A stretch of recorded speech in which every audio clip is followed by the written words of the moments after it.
spoke to him, he didn't answer. Before that afternoon was out, he had caught up with Billy Hanlon, who was the head screw, and set up an appointment with Warden Norton for the following day. He told me later that he didn't sleep a wink all that night. He just listened to a cold winter wind howling outside, watched the searchlights go around and around, putting long, moving shadows on the cement walls of the cage he had called home since Harry Truman was president, and tried to think it all out. He said it was as if Tommy had produced a key which fit a cage in the back of his mind, a cage like his own cell. Only instead of holding a man, that cage held a tiger, and that tiger's name was Hope. Williams had produced the key that unlocked the cage, and the tiger was out willy-nilly to roam his brain. 4 years before, Tommy Williams had been arrested in Rhode Island, driving a stolen car that was full of stolen merchandise. Tommy turned in his accomplice, the DA played ball, and he got a lighter sentence, 2 to 4 with time served. 11 months after beginning his term, his old cellmate got a ticket out, and Tommy got a new one, a man named Elwood Blatch. Blatch had been busted for burglary with a weapon, and was serving 6 to 12. "I've never seen such a high-strung guy," Tommy told me. "A man like that should never want to be a burglar, especially not with a gun. The slightest little noise he'd go 3 feet into the air, and come down shooting, more likely than not. One night he almost strangled me because some guy down the hall was whopping on his cell bars with a tin cup. I did 7 months with him until they let me walk free. I got time served and time off, you understand. I can't say we talked, because you didn't, exactly hold a conversation with L. Blatch. He held a conversation with you. He talked all the time, never shut up. If you tried to get a word in, he'd shake his fist at you and roll his eyes. It gave me the cold chills whenever he done that. Big, tall guy he was, mostly bald, with these green eyes set way down deep in the sockets. Geez, I hope I never see him again. It was like a talking jag every night. Where he grew up, the orphanages he'd run away from, the jobs he'd done, the women he'd fucked, the crap games he'd cleaned out. I just let him run on. My face ain't much, but I didn't want it, rearranged for me. According to him, he'd burgled over 200 joints. It was hard for me to believe a guy like him who went off like a firecracker every time someone cut a loud fart, but he swore it was true. Now, listen to me, Red. I know guys sometimes make things up after they know a thing, but even before I knew about this Gulf Pro guy, Quentin, I remember thinking that if L. Blatch ever burgled my house and I found out about it later, I'd have to count myself just about the luckiest motherfucker going still to be alive. Can you imagine him in some lady's bedroom sifting through her jewelry box and she coughs in her sleep or turns over quick? Gives me the cold chills just to think of something like that. I swear on my mother's name it does. He said he'd killed people, too. People that gave him shit. At least that's what he said. And I believed him. He sure looked like a man who could do some killing. He was just so fucking high-strung. Like a pistol with a sawed-off firing pin. I knew a guy who had a Smith & Wesson police special with a sawed-off firing pin. It wasn't no good for nothing, except maybe for something to jaw about. The pull on that gun was so light that it would fire if this guy, Johnny Callahan his name was, if he turned his record player on full volume and put it on top of one of the speakers. That's how L. Blatch was. I can't explain it any better. I just never doubted that he had greased some people. So one night, just for something to say, I go, "Who'd you kill?" Like a joke, so he laughs and says, "There's one guy doing time up Maine for these 2 people I killed. It was this guy and the wife of the slob was doing the time. I was creeping their place and the guy started to give me some shit."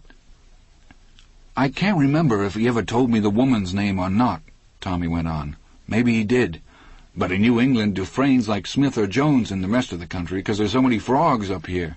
Dufresne, Levesque, Ouellette, Poulin, who can remember frog names? But he told me the guy's name. He said the guy was Glenn Quentin, and he was a prick, a big, rich prick, a golf pro. Al said he thought the guy might have cash in the house, maybe as much as $5,000. That was a lot of money back then, he says to me, so I go, "When was that?" And he goes, "After the war, just after the war." So he went in and he did the joint, and they woke up and the guy gave him some trouble. That's what El said. Maybe the guy just started to snore, and that's what I say. Anyway, Elle said Quentin was in the sack with some hotshot lawyer's wife, and they sent the lawyer up to Shawshank State Prison. Then he laughs this big laugh. Holy Christ, I was never so glad of anything as I was when I got my walking papers from that place. I guess you can see why Andy went a little wonky when Tommy told him that story, and why he wanted to see the warden right away. Elwood Blatch had been serving a 6 to 12 rap when Tommy knew him 4 years before.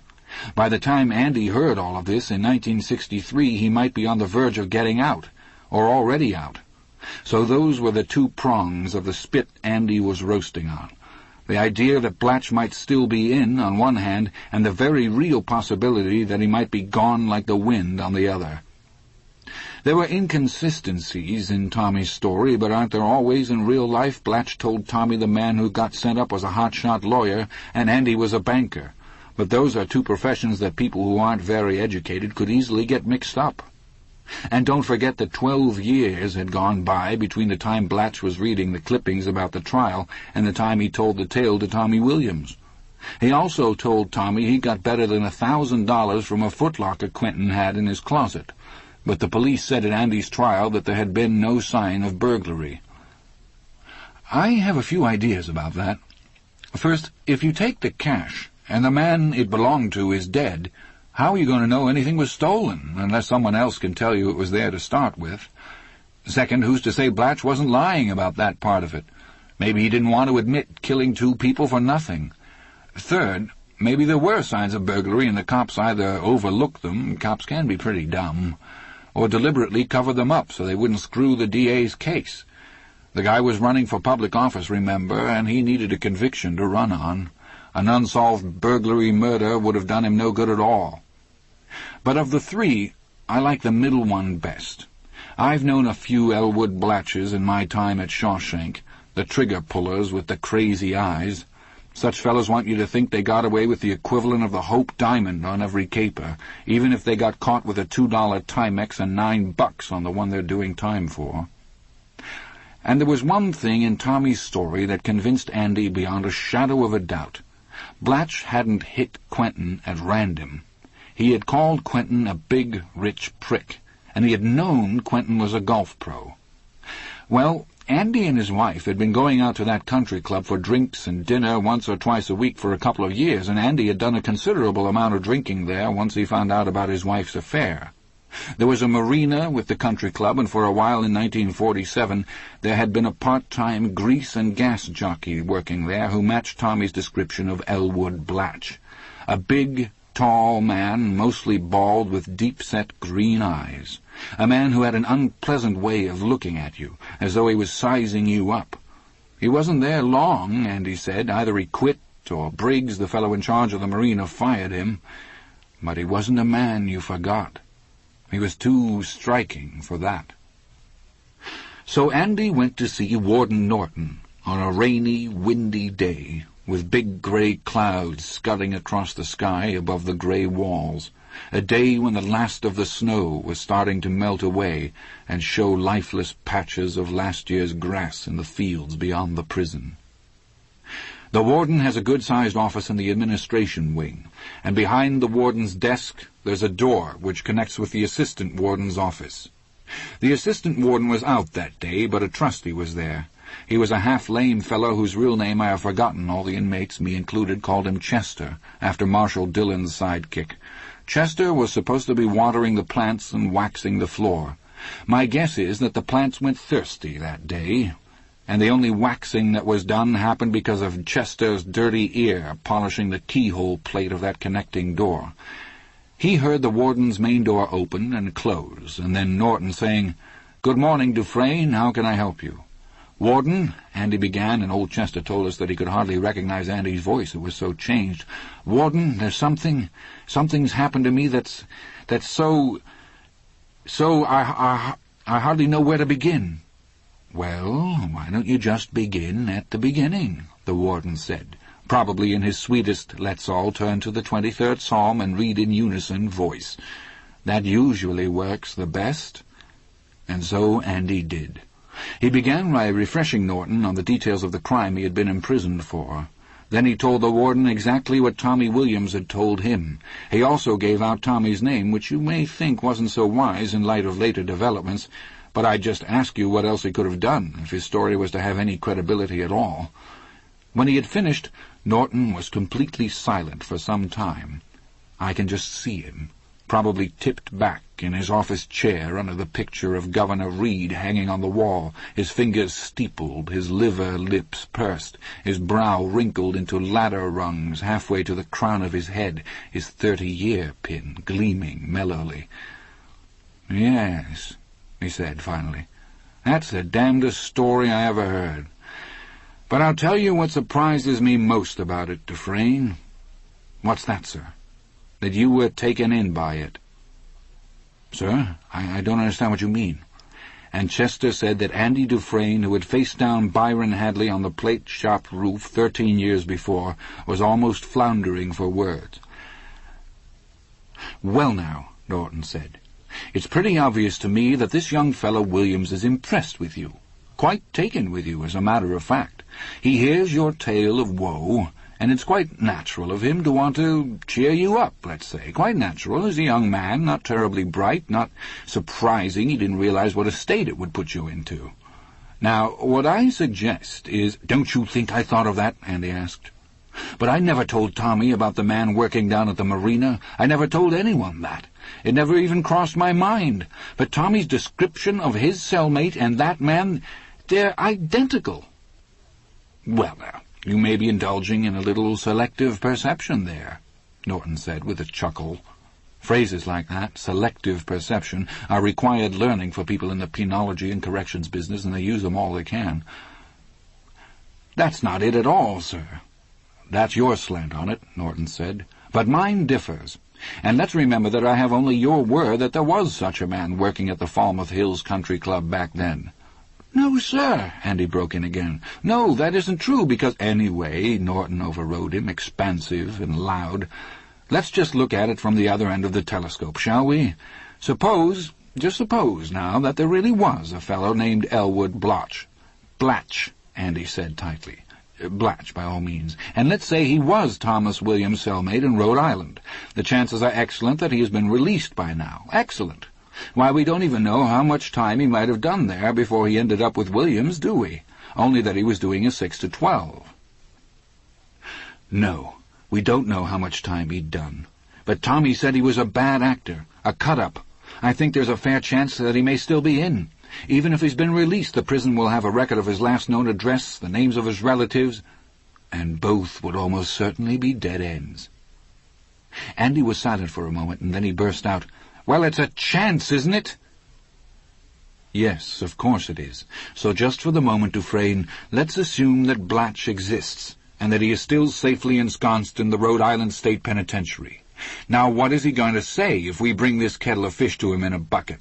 Is he going to fall down on his knees, roll his eyes, and say, 'I did it, by all means add a life term onto my charge'?" "How can you be so obtuse?" Andy said, so low that Chester could barely hear, but he heard the warden just fine. What did you call me?" "Obtuse," Andy cried. "Is it deliberate?" "Dufresne, you've taken 5 minutes of my time. No, 7, and I have a very busy schedule today.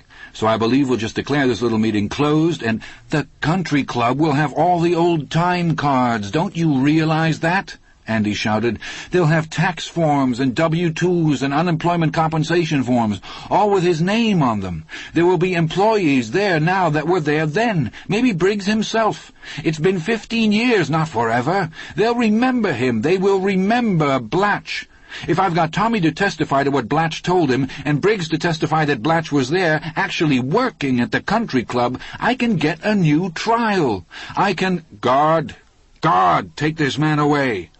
"What's the matter with you?" Andy said, and Chester told me he was very nearly screaming by then. "It's my life, my chance to get out, don't you see that? And you won't make a single long-distance call to at least verify Tommy's story? Listen, I'll pay for the call. I'll pay for—" And then there was the sound of thrashing as the guards grabbed him and started to drag him out. "Solitary," Warden Norton said dryly. He was probably fingering his 30-year pin as he said it. "Bread and water." And so they dragged Andy away, totally out of control now, still screaming at the warden. Chester said you could hear him even after the door was shut. "It's my life! It's my life! Don't you understand? It's my life!" 20 days on the grain and drain train for Andy, down there in solitary. It was his second jolt in solitary, and his dust-up with Norton was his first real black mark since he had joined our happy little family. I'll tell you a little bit about Shawshank solitary while we're on the subject. It's something of a throwback to those hardy pioneer days of the early to mid-1700s in Maine. In those days no one wasted much time with such things as penology and rehabilitation and selective perception. In those days you were taken care of in terms of absolute black and white. You were either guilty or innocent. If you were guilty, you were either hung or put in jail. And if you were sentenced to jail, you did not go to an institution. No, you dug your own jail with a spade provided by the province of Maine. You dug it as wide and as deep as you could during the period between sunup and sundown. Then they gave you a couple of skins and a bucket, and down you went. Once down, the jailer would bar the top of your hole, throw down some grain or maybe a piece of maggoty meat once or twice a week, and maybe there would be a dipperful of barley soup on Sunday night. You pissed in the bucket, and you held up the same bucket for water when the jailer came round at 6 in the morning. When it rained, you used the bucket to bail out your jail cell. Unless, that is, you wanted to drown like a rat in a rain barrel. No one spent a long time in the hole, as it was called. 30 months was an unusually long term, and so far as I've been able to tell, the longest term ever spent from which an inmate actually emerged alive was served by the so-called Durham boy, a 14-year-old psychopath who castrated a schoolmate with a piece of rusty metal. He did 7 years, but of course he went in young and strong. You have to remember that for a crime that was more serious than petty theft or blasphemy or forgetting to put a snot rag in your pocket when out of doors on the Sabbath, you were hung. For low crimes such as those just mentioned, and for others like them, you do your 3 or 6 or 9 months in the hole and come out fish-belly white, cringing from the wide-open spaces, your eyes half-blind, your teeth more than likely rocking and rolling in their sockets from the scurvy, your feet crawling with fungus. Jolly old province of Maine. Yo-ho-ho and a bottle of rum. Shawshank's solitary wing was nowhere as bad as that, I guess. Things come in 3 major degrees in the human experience, I think. There's good, bad, and terrible. And as you go down into progressive darkness towards terrible, it gets harder and harder to make subdivisions. To get to solitary wing, you were led down 23 steps to a basement level where the only sound was the drip of water. The only light was supplied by a series of dangling 60-watt bulbs. The cells were keg-shaped, like those wall safes rich people sometimes hide behind a picture. Like a safe, the round doorways were hinged, and solid instead of barred. You got ventilation from above, but no light except from your own 60-watt bulb, which was turned off from a master switch promptly at 8 p.m., an hour before lights out in the rest of the prison. The light bulb wasn't in a wire mesh cage or anything like that. The feeling was that if you wanted to exist down there in the dark, you were welcome to it. Not many did. But after 8, of course, you had no choice. You had a bunk bolted to the wall and a can with no toilet seat. You had 3 ways to spend your time: sitting, shitting, or sleeping. Big choice. 20 days could get to seem like a year. 30 days could seem like 2, and 40 days like 10. Sometimes you could hear rats in the ventilation system. In a situation like that, subdivisions of terrible tend to get lost. If anything at all can be said in favor of solitary, it's just that you get time to think. Andy had 20 days in which to think while he enjoyed his grain and drain, and when he got out he requested another meeting with the warden. Request denied. Such a meeting, the warden told him, would be counterproductive. That's another one of those phrases you have to master before you can go to work in the prison and corrections field.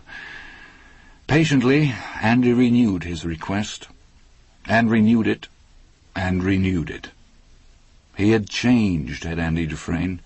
Suddenly, as that spring of 1963 bloomed around us, there were lines in his face and sprigs of grey showing in his hair.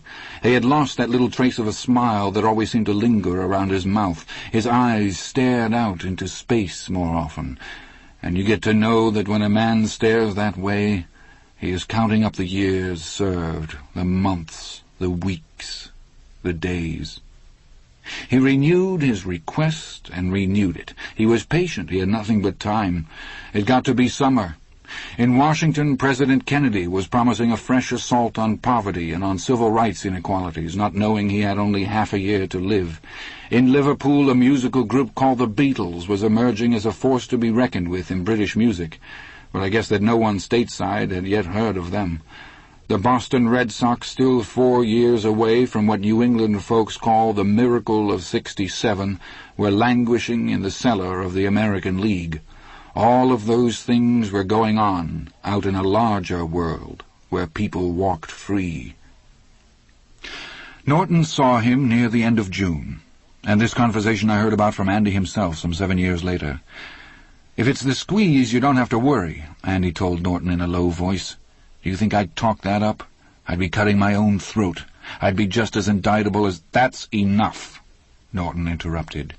His face was as long and cold as a slate gravestone. He leaned back in his office chair until the back of his head almost touched the sampler, reading "His judgment cometh, and that right early." "But don't you ever mention money to me again," Norton said. "Not in this office, not anywhere. Not unless you want to see that library turned back into a storage room and paint locker again. Do you understand?" "I was trying to set your mind at ease, that's all."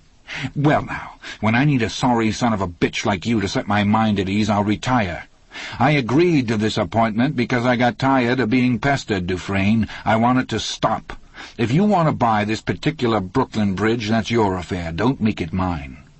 I could hear crazy stories like yours twice a week if I wanted to lay myself open to them. Every sinner in this place would be using me for a crying towel. I had more respect for you, but this is the end. The end. Have we got an understanding?" "Yes," Andy said. "But I'll be hiring a lawyer, you know."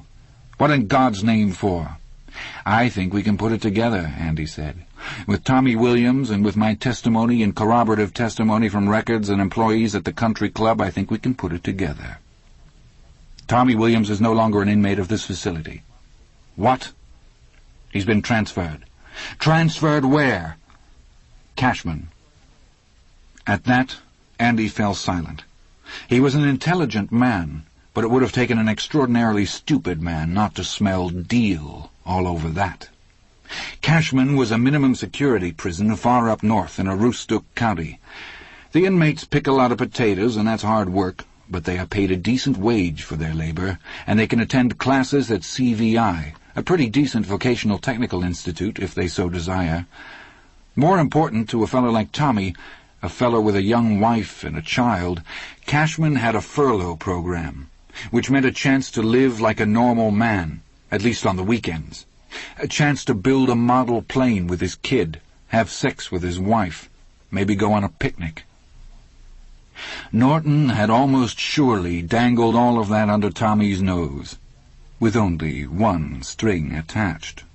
Not one more word about Elwood Blatch. Not now, not ever. Or you'll end up doing hard time in Thomaston, down there on scenic Route 1, with the real hard guys, and instead of having sex with your wife, you'll be having it with some old bull queer. "But why?" Andy said. "Why would—" "As a favor to you," Norton said calmly. "I checked with Rhode Island.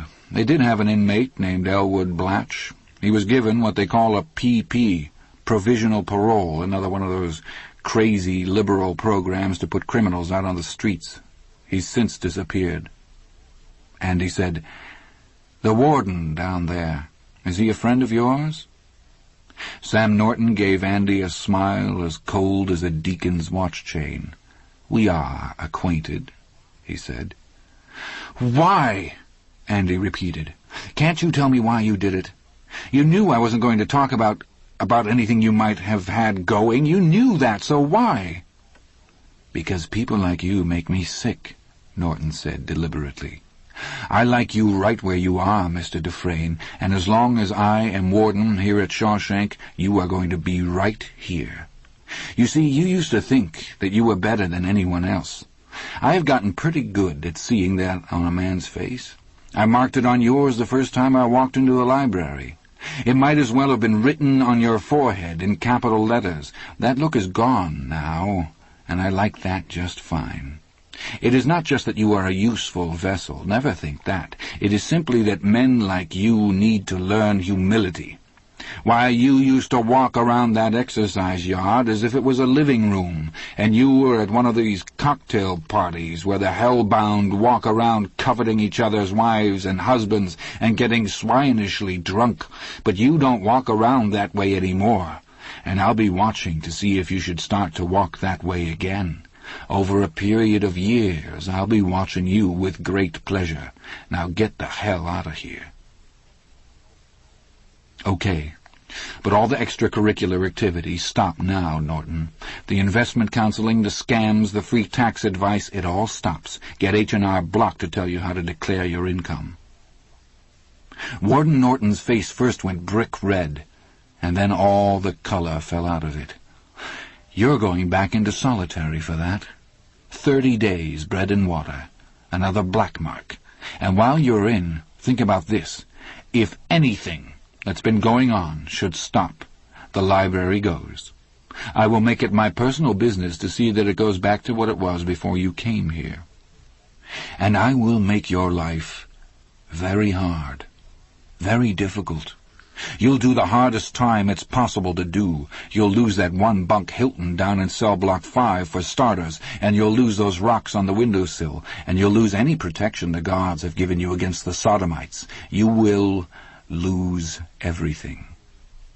Clear?" I guess it was clear enough. Time continued to pass. The oldest trick in the world, and maybe the only one that really is magic. But Andy Dufresne had changed. He had grown harder.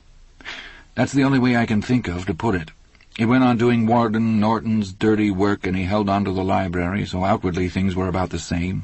He continued to have his birthday drinks and his year-end holiday drinks. He continued to share out the rest of each bottle. I got him fresh rock-polishing cloths from time to time, and in 1967 I got him a new rock hammer. The one I'd gotten him 19 years ago had, as I told you, plumb worn out. 19 years! When you say it's sudden like that, those 3 syllables sound like the thud and double locking of a tomb door. The rock hammer, which had been a $10 item back then, went for $22 by 67. He and I had a sad little grin over that. Andy continued to shape and polish the rocks he found in the exercise yard, but the yard was smaller by then. Half of what had been there in 1950 had been asphalted over in 1962. Nonetheless, he found enough to keep him occupied, I guess. When he had finished with each rock, he would put it carefully on his window ledge, which faced east. He told me he liked to look at them in the sun, the pieces of the planet he had taken up from the dirt and shaped. Schists, quartzes, granites, funny little mica sculptures that were held together with airplane glue, various sedimentary conglomerates that were polished and cut in such a way that you could see why Andy called them millennium sandwiches, the layers of different material that had built up over a period of decades and centuries. Andy would give his stones and his rock sculptures away from time to time in order to make room for new ones. He gave me the greatest number, I think, counting the stones that looked like matched cufflinks. I had 5. There was one of the mica sculptures I told you about, carefully crafted to look like a man throwing a javelin, and 2 of the sedimentary conglomerates, all the levels showing in smoothly polished cross-section. I've still got them, and I take them down every so often and think about what a man can do if he has time enough and the will to use it, a drop at a time. So, on the outside at least, things were about the same. If Norton had wanted to break Andy as badly as he had said, he would have had to look below the surface to see the change. But if he had seen how different Andy had become, I think Norton would have been well satisfied with the 4 years following his clash with Andy. He had told Andy that Andy walked around the exercise yard as if he were at a cocktail party. That isn't the way I would have put it, but I know what he meant.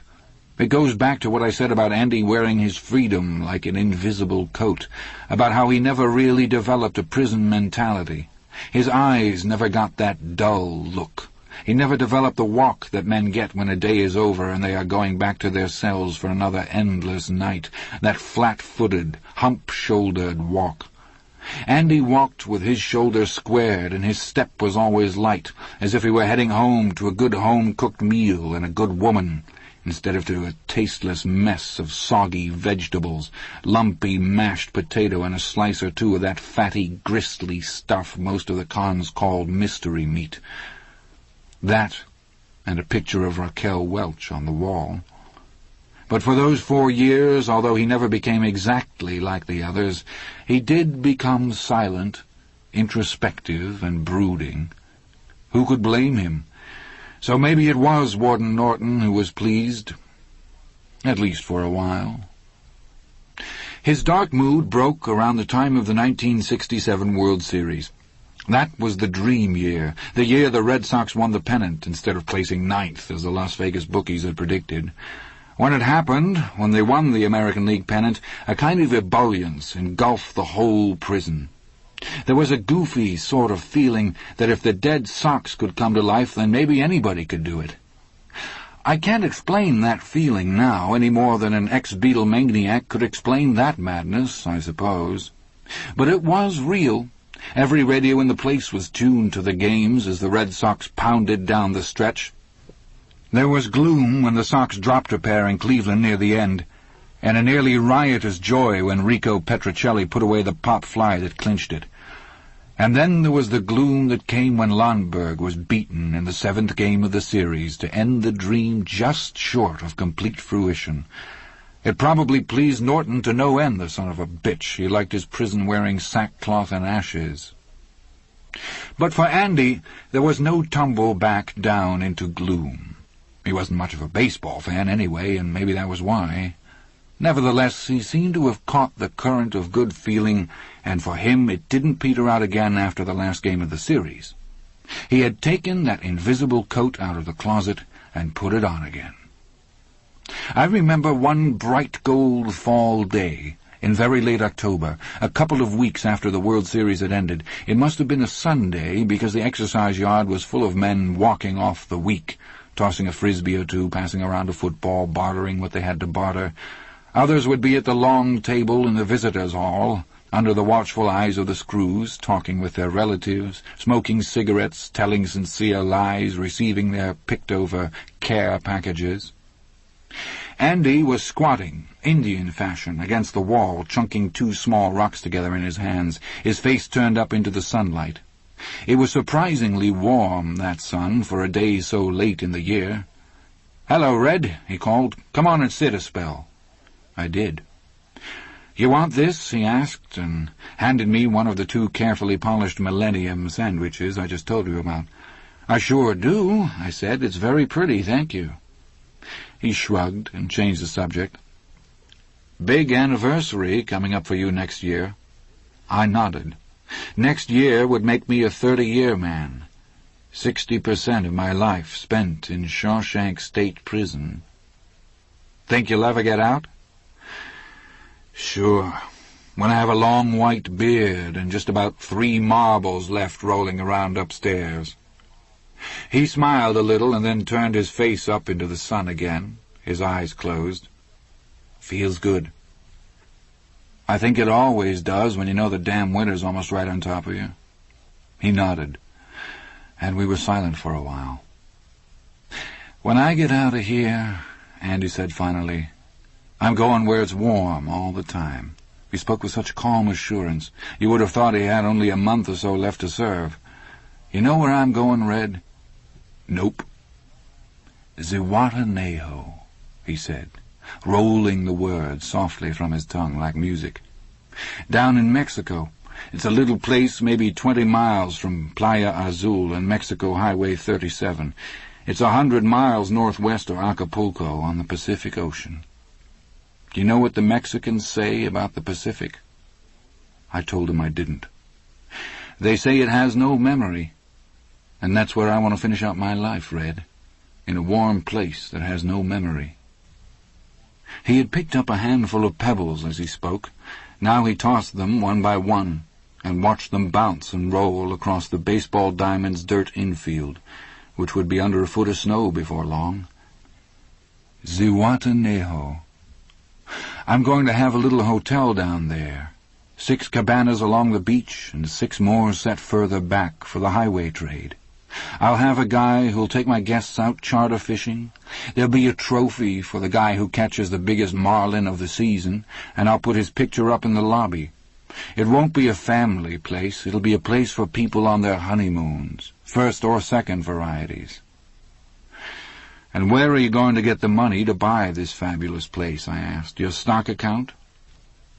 He looked at me and smiled. "That's not so far wrong," he said. "Sometimes you startle me, Red." "What are you talking about?" "There are really only 2 types of men in the world when it comes to bad trouble," Andy said, cupping a match between his hands and lighting a cigarette. "Suppose there was a house full of rare paintings and sculptures and fine old antiques, Red, and suppose the guy who owned the house heard that there was a monster of a hurricane headed right at it. One of those 2 kinds of men just hopes for the best. The hurricane will change course, he says to himself. No right-thinking hurricane would ever dare wipe out all these Rembrandts, my 2 Degas horses, my Grant Woods, and my Bentons. Furthermore, God wouldn't allow it. And if worst comes to worst, they're insured. That's one sort of man. The other sort just assumes that hurricane is going to tear right through the middle of his house. If the Weather Bureau says the hurricane just changed course, this guy assumes it'll change back in order to put his house on ground zero again. This second type of guy knows there's no harm in hoping for the best, as long as you're prepared for the worst. I lit a cigarette of my own. "Are you saying you prepared for the eventuality?" "Yes, I prepared for the hurricane. I knew how bad it looked. I didn't have much time, but in the time I had, I operated. I had a friend, just about the only person who stood by me, who worked for an investment company in Portland. He died about 6 years ago." "Sorry." "Yeah," Andy tossed his butt away. "Linda and I had about $14,000. Not a big bundle, but, well, we were young. We had our whole lives ahead of us." He grimaced a little, then laughed. "When the shit hit the fan, I started lugging my Rembrandts out of the path of the hurricane. I sold my stocks and paid the capital gains tax just like a good little boy, declared everything, didn't cut any corners." "Didn't they freeze your estate?" "I was charged with murder, Red, not dead. You can't freeze the assets of an innocent man, thank God. And it was a while before they even got brave enough to charge me with the crime. Jim, my friend, and we had some time. I got hit pretty good, just dumping everything like that, got my nose skinned. But at the time I had worse things to worry about than a small skinning on the stock market." "Yeah, I'd say you did. But when I came to Shawshank, it was all safe. It's still safe. Outside these walls, Red, there's a man that no living soul has ever seen face to face. He has a Social Security card and a Maine driver's license. He's got a birth certificate, name of Peter Stevens. Nice, anonymous name, huh?" "Who is he?" I asked. I thought I knew what he was going to say, but I couldn't believe it. "Me." "You're not going to tell me that you had time to set up a false identity while the bulls were sweating you," I said. "Or that you finished the job while you were on trial for—" "No, I'm not going to tell you that. My friend Jim was the one who set up the false identity. He started after my appeal was turned down, and the major pieces of identification were in his hands by the spring of 1950. "He must have been a pretty close friend," I said. I was not sure how much of this I believed. A little, a lot, or none. But the day was warm and the sun was out, and it was one hell of a good story. All of that's 100% illegal, setting up a false ID like that. He was a close friend, Andy said. We were in the war together. France, Germany, the occupation. He was a good friend. He knew it was illegal, but he also knew that setting up a false identity in this country is very easy and very safe. He took my money with all the taxes on it paid so the IRS wouldn't get too interested, and invested it for Peter Stevens. He did that in 1950 and 1951. Today it amounts to $370,000 plus change.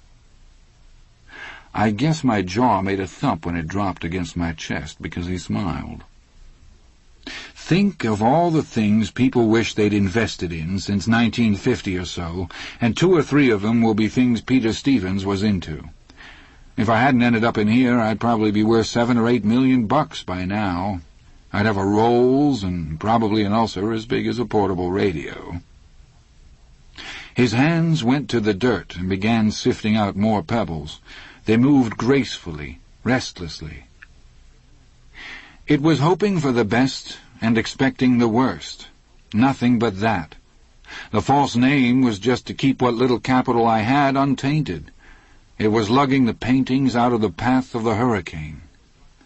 But I had no idea that the hurricane, that it could go on as long as it has. I didn't say anything for a while. I guess I was trying to absorb the idea that this small, spare man in prison gray next to me could be worth more money than Warden Norton would make in the rest of his miserable life, even with the scams thrown in. "When you said you could get a lawyer, you sure weren't kidding," I said at last. "For that kind of dough, you could have hired Clarence Darrow, or whoever's passing for him these days. Why didn't you, Andy? Christ! You could have been out of here like a rocket." He smiled. It was the same smile that had been on his face when he told me he and his wife had had their whole lives ahead of them. "No," he said. "A good lawyer would have sprung the Williams kid from Cashman whether he wanted to go or not," I said. I was getting carried away now. "You could have gotten your new trial, hired private detectives to look for that guy Blatch, and blown Norton out of the water to boot. Why not, Andy?" "Because I outsmarted myself. If I ever try to put my hands on Peter Stevens' money from inside here, I'll lose every cent of it. My friend Jim could have arranged it, but Jim's dead. You see the problem?" I saw it. For all the good that money could do Andy, it might as well have really belonged to another person. In a way it did, and if the stuff it was invested in suddenly turned bad, all Andy could do would be to watch the plunge, to trace it day after day on the stocks and bonds page of the Press-Herald. It's a tough life if you don't weaken, I guess. I'll tell you how it is, Red. There's a big hayfield in the town of Buxton. You know where Buxton is at, don't you? I said I did. It lies right next door to Scarborough. That's right. And at the north end of this particular hayfield, there's a rock wall right out of a Robert Frost poem. And somewhere along the base of that wall is a rock that has no business in a Maine hayfield. It's a piece of volcanic glass, and until 1947 it was a paperweight on my office desk. My friend Jim put it in that wall. There's a key underneath it. The key opens a safe deposit box in the Portland branch of the Casco Bank. "I guess you're in a peck of trouble," I said. "When your friend Jim died, the IRS must have opened all of his safe deposit boxes, along with the executor of his will, of course." Andy smiled and tapped the side of my head. "Not bad. There's more up there than marshmallows, I guess. But we took care of the possibility that Jim might die while I was in the slam. The box is in the Peter Stevens name, and once a year the firm of lawyers that served as Jim's executors sends a check to the Casco to cover the rental of the Stevens box. Peter Stevens is inside that box, just waiting to get out. His birth certificate, his Social Security card, and his driver's license. The license is 6 years out of date because Jim died 6 years ago, true, but it's still perfectly renewable for a $5 fee. His stock certificates are there, the tax-free municipals, and about 18 bearer bonds in the amount of $10,000 each. I whistled. Peter Stevens is locked in a safe deposit box at the Casco Bank in Portland, and Andy Dufresne is locked in a safe deposit box at Shawshank, he said, tit for tat. And the key that unlocks the box and the money and the new life is under a hunk of black glass in a Buxton hayfield. Told you this much, or I'll tell you something else, Red. For the last 20 years, give or take, I have been watching the papers with a more than usual interest for news of any construction project in Buxton. I keep thinking that someday soon I'm going to read that they're putting a highway through there, or erecting a new community hospital, or building a shopping center, burying my new life under 10 feet of concrete, or spitting it into a swamp somewhere with a big load of fill. I blurted, "Jesus Christ, Andy, if all of this is true, how do you keep from going crazy?" He smiled. So far, all quiet on the Western Front. But it could be years. It will be. But maybe not as many as the state and Warden Norton think it's going to be. I just can't afford to wait that long. I keep thinking about Zihuatanejo and that small hotel. That's all I want from my life now, Red, and I don't think that's too much to want. I didn't kill Glenn Quentin, and I didn't kill my wife. And that hotel, it's not too much to want. To swim and get a tan and sleep in a room with open windows and space, that's not too much to want. He slung the stones away.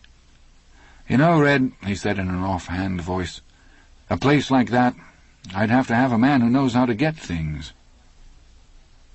I've thought about it for a long time, and the biggest drawback in my mind wasn't even that we were talking pipe dreams in a shitty little prison exercise yard with armed guards looking down at us from their sentry posts.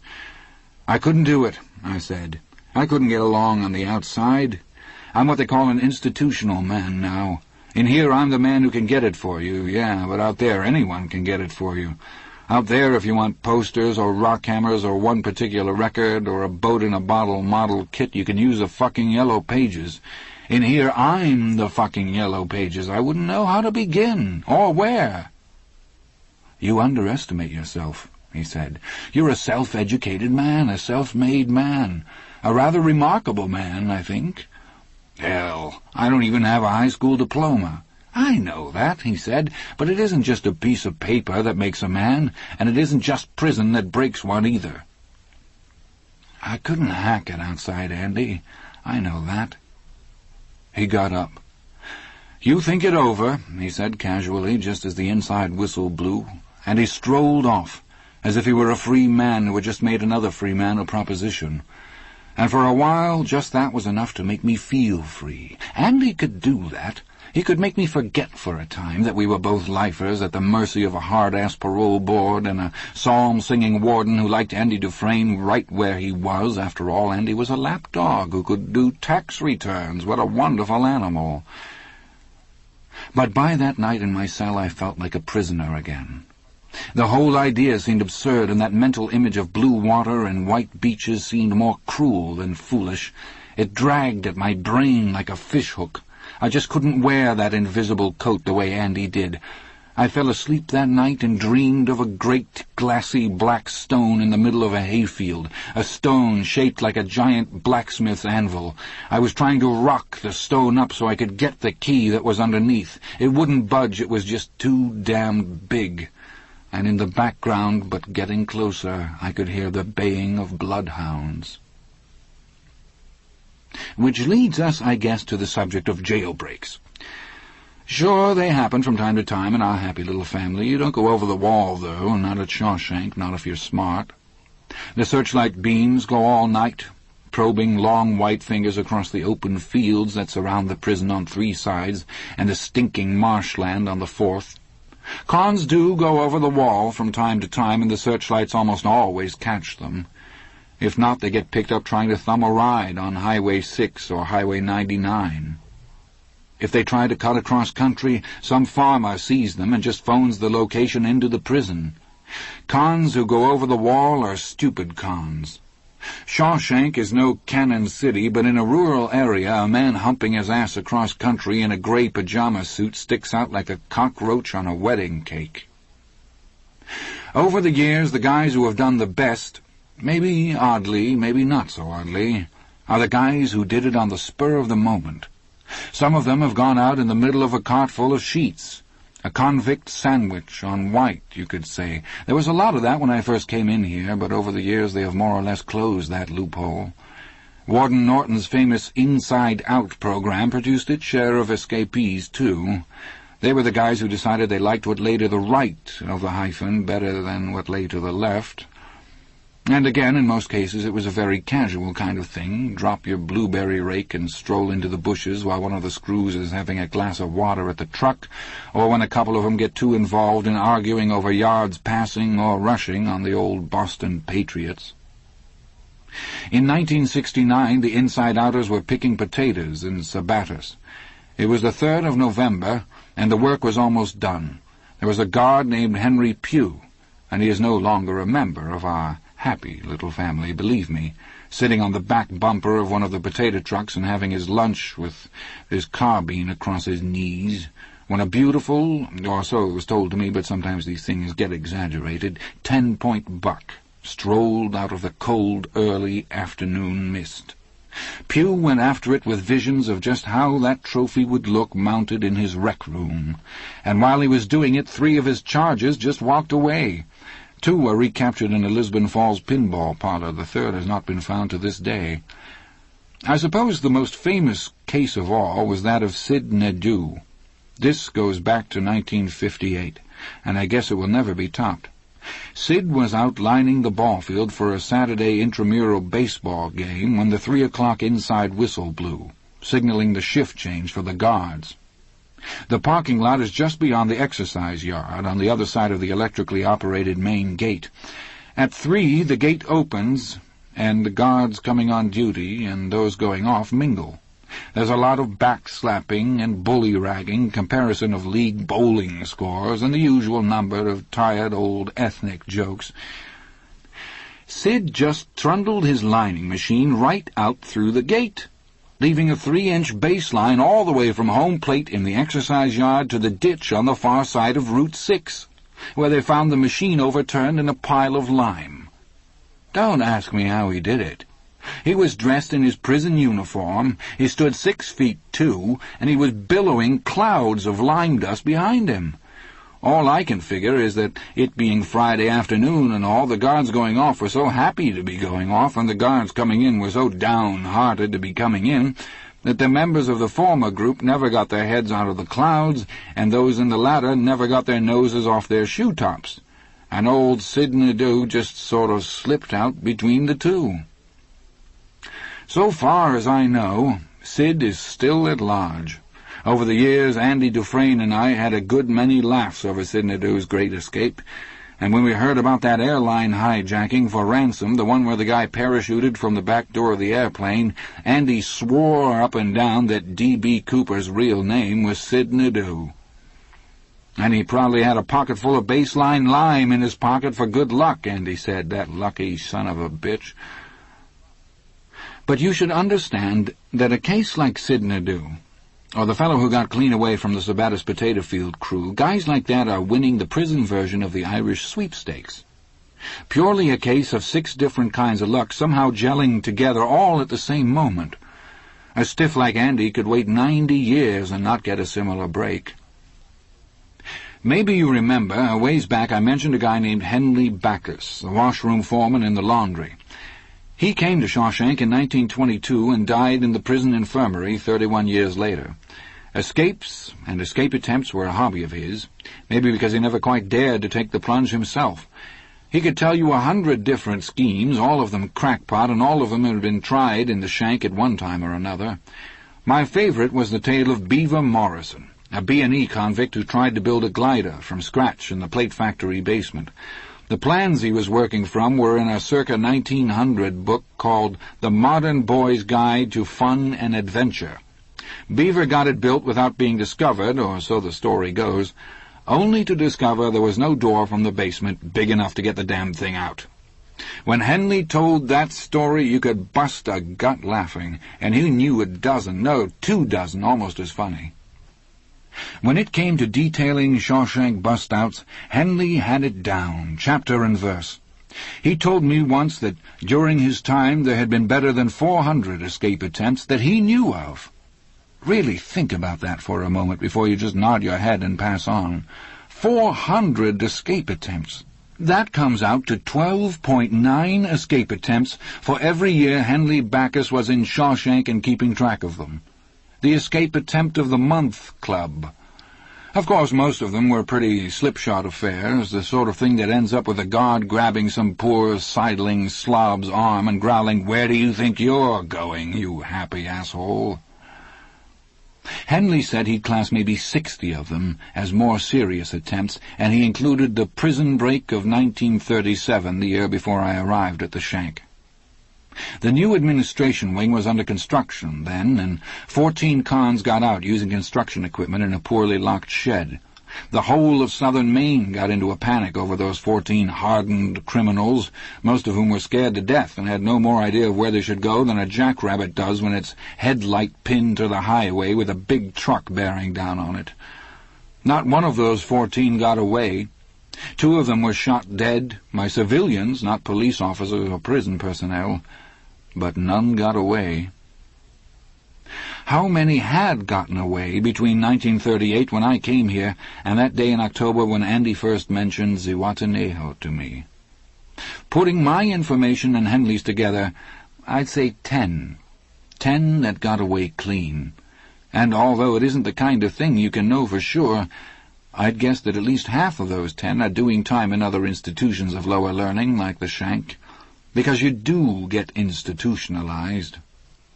When you take away a man's freedom and teach him to live in a cell, he seems to lose his ability to think in dimensions. He's like that jackrabbit I mentioned, frozen in the oncoming lights of the truck that is bound to kill it.